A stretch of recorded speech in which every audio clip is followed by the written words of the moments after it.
Boy, the way Glenn Miller played. Songs that made the hit parade. Guys like us, we had it made. Those were the days. Welcome to our channel. Today we're diving into one of the most groundbreaking sitcoms in television history, All in the Family. Premiering in 1971, this iconic series broke new ground by tackling social issues with humor and heart. Its memorable characters not only entertained but also sparked meaningful conversations, leaving a lasting impact on audiences everywhere. Join us as we take a closer look at the beloved cast members, sharing their real names, ages at the time of filming, and how they've evolved over the years. Get ready for a trip down memory lane. Rob Reiner as Michael Meathead Stivic. Michael Stivic was his name, but as far as Archie is concerned, Meathead is more applicable, dead from the neck up. The nickname spawned from Norman Lear's father calling him that during arguments. Meathead was a kind-hearted hippie who often got into tiffs with Archie about everything from politics to PDA of his daughter at the kitchen table. Meathead was a little pretentious and chauvinistic, basically Archie as the other side of the coin. Rob Reiner is the son of a true comedic genius, Carl Reiner, the creator of The Dick Van Dyke Show, as well as a comedic actor with the best of them. He began landing TV guest spots in 1967, like 3 episodes of That Girl and 3 episodes of Gomer Pyle, USMC. At the same time, he began his writing career with the Smothers Brothers Comedy Hour, where he and Steve Martin were the youngest 2 writers on the show and became partners. Rob would go on to direct, meeting more success even than his charming acting and witty writing, beginning acting and directing in the outrageously funny This Is Spinal Tap, then directing incredible films like the coming-of-age Stand By Me and the military courtroom drama A Few Good Men. Today he's 77 years old. Forever known as Meathead, Reiner has even stated, "I could win the Nobel Prize and they'd write, 'Meathead wins the Nobel Prize.'" Archie wouldn't have it any other way. Sally Struthers as Gloria Stivic. Among the cast of All in the Family, Gloria is the free-spirited daughter of Archie and Edith, who marries Meathead. She has the gentle mannerisms of her mother and the stubbornness of her father. Sally Struthers' acting break was being cast opposite Jack Nicholson in 1970's Five Easy Pieces. She also picked up a recurring gig on the Tim Conway Comedy Hour. In 1971, Sally went prehistoric, voicing Pebbles Flintstone in the animated spin-off The Pebbles and Bam Bam Show.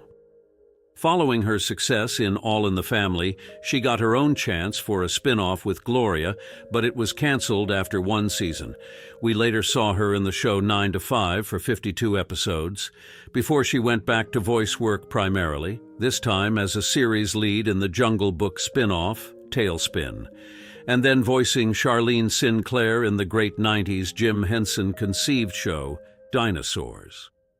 Struthers is still acting today, but her last mainstay on television was over 50 episodes of Gilmore Girls from 2000 to 2007. Today, she's 76 years old and also is a spokesperson for the Christian Children's Fund, which is now known as Child Fund, advocating on behalf of impoverished children in developing countries. Carroll O'Connor as Archie Bunker. Archie Bunker, the most lovable, vocally ignorant man on air. This assertively prejudiced patriot was a World War II veteran struggling to adapt to the ever-changing world, and this was universally important and relatable.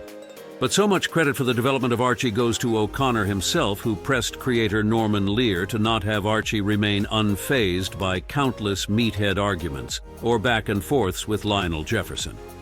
Carroll pushed for Archie to evolve with the audience in a real-life manner, as he feared that many people weren't getting the nuance of Archie's progression, as his personal views on political and social issues were actually very liberal, and so the polar opposite of Archie. It was a cognitive approach that catapulted the Archie character into the record books.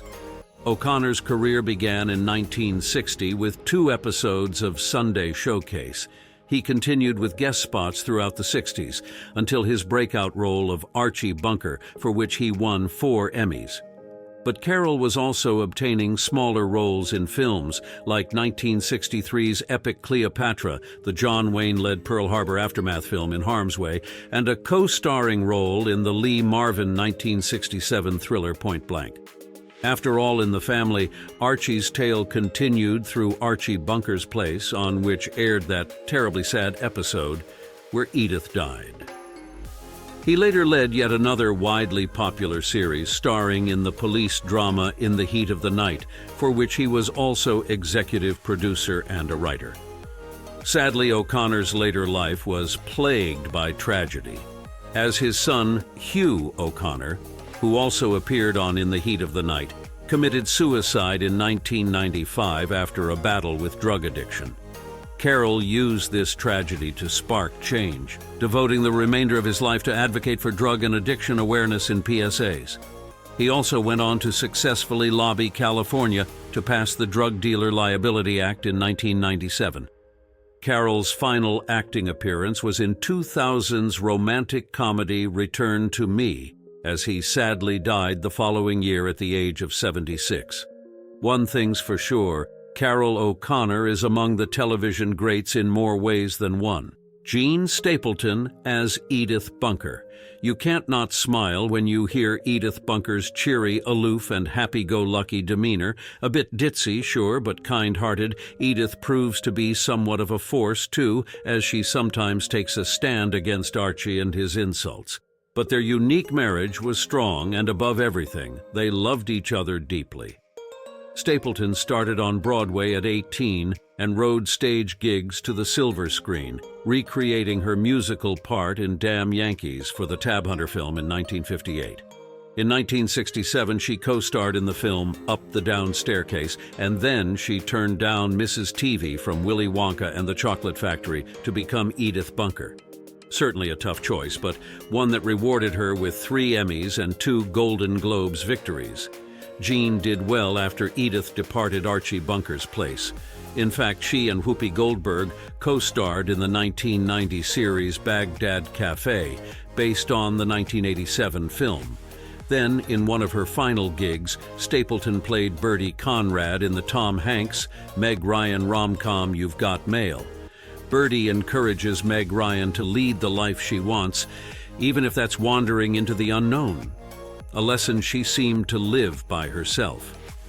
Jean sadly died in 2013 at the age of 90, but from creating that iconic Edith Bunker voice to her bit parts in loads of TV shows and films, Jean Stapleton truly did it all. Danielle Brisebois as Stephanie Mills. Stephanie Mills is the adorable 9-year-old daughter of Edith's cousin Floyd, who becomes a regular on the show for the 9th season when the Bunkers take her in. In 1976, at the age of 7, Danielle was cast in The Premonition. She was also the orphan Molly in the original Broadway production of Annie. Brisebois stayed with the role of Stephanie Mills into Archie Bunker's Place and was even nominated for a Golden Globe in 1982. Before she began concentrating more on a music career. Danielle was a member of the short-lived rock band New Radicals, who scored their greatest hit with 1998's You Get What You Give.